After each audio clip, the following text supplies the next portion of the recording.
Welcome back to another edition of Bourbon Kingdom. I'm David. And I'm Zach. And today we are going to talk about 5 bourbons worth hunting in 2022. Man, you got it right. First time. You know, Proud every of you. once in a while it works. You all really liked the video we did last year. It's our best video we did all of, ever. Yeah. So we were like, we'll do it again. Because last year we went a little chalk, I think, with a lot of, standard releases. So we kind of decided to break it up.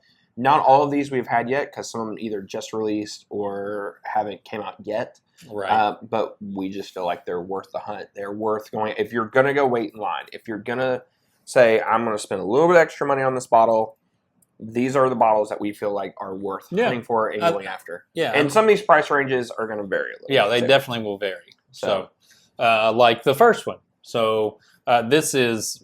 Again, if you've watched our channel, you know the love affair we have with Remus 5. Yeah. This bottle slaps, as my son likes to say. And, gosh, here we go. It is what it is. This is fantastic. And besides the Michter Sour Mash Toasted, this is my most anticipated. The Remus 6. The Remus 6, yes, is my most anticipated. I know it's going to be younger. We've seen the release, the release for it as far as the information. Yeah. But so what? Honestly, 1,000%. So I was a little concerned because I think the oldest stuff's from 2018. Or no, I'm sorry, 2008. No. But it's only 2% of the blend. And I started looking through, it was 2012 is 36%, 2014 is 40-something. There were some other, and I was like, I don't even care. Yeah. I love MGP. Frost and Squibb, whatever. And this stuff has been so good, and it pinnacle last year. It really did peak. Yeah. So I have high hopes for it. Yeah, I have high hopes for it as well. I'm super stoked about it. So, all right, now I'm going to kind of cheat here, but I'm really just going to talk about one. I would tell you, if you have the ability to get any of the 117 series, for the most part, they're all really great. Rouse K is a little probably the worst one of the group. I'd maybe skip that one if possible. But the one I'm going to talk about today is the Whiskey Row Fire. It is in its name where it says it's fire. It's fire. I think whenever we finally do the blind of it, I think it's going to win. I could be wrong. If it's not, it's probably going to be 1910. Maybe it has one. Could probably be one of those. But this whole series, for if you are a Brown-Forman Old Forester fan, it's been money. It's been great. It's been awesome.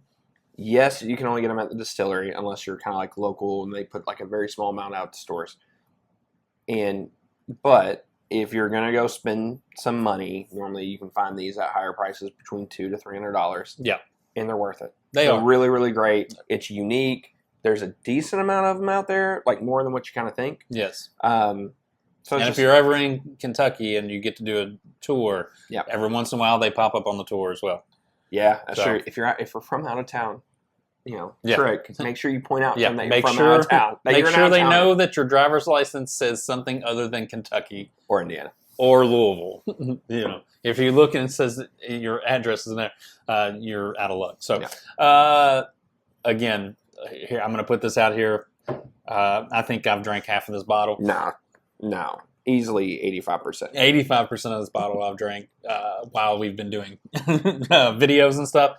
The barrel proof is just excellent, and it's worth the hunt to find. Yeah, and even last year, so E.H. Taylor barrel proof is just such a phenomenal. It's so good. Huge fan of small batch. You're a much bigger fan of single barrel than what I am. Yeah, but just the whole E.H. Taylor line, and for the crazy whatever story, it was left on a boat and then it sank to the bottom of the ocean. And whatever story they come out with, just throw that one out.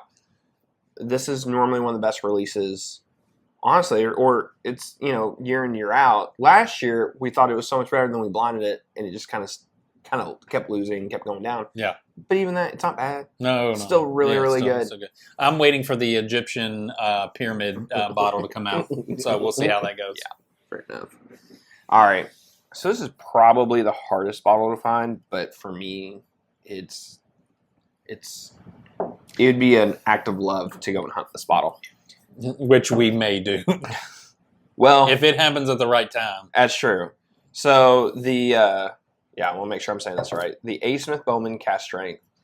This bottle will change lives, and it will change lives in the absolute most positive of ways. Yes. If you're able to get your hands on this. This is a distillery-only release. We thought the release was going to be out, what, in June? June or July or something like that. Is that what? Because you actually went up to the distillery. Yeah, they thought, because it was in March when I went, and they said it's usually, last year it was in June. Yeah. But they have had a bottle shortage, and so they have pushed all of their stuff back, and this has been, we don't know when it's coming out. Well, and we thought we had a great situation because we had friends who lived, 25, 30 minutes away from 30 minutes away. And then they're moving back home. And now they're moving home. So selfish of you, Tyler. It is. I'm talking about you. Super selfish, Tyler. But this, I'm telling you right now, this will be, for the bottle that we reviewed, for me, this will probably be a top 5 finisher for bottle of the year. Yes. Maybe even compete for number 1. It is that great. Yeah, it's fantastic. It is fantastic. And then the last one on the list, and this one has been out, is the Heaven Hill 17.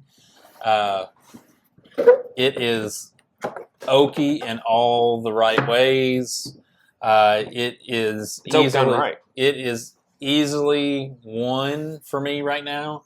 It's high up there.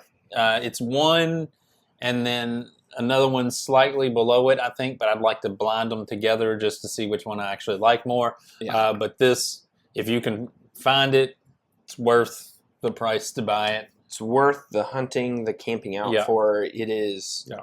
If you are going to splurge, yes, it's pricey, but it is a splurge bottle for sure. I'm telling you guys, like the first time I had it, I wasn't. I said this before in the review. I wasn't like blown away. I thought it was good, not special. And then this last time, whenever we had it, I don't know if it just opened up more or whatever.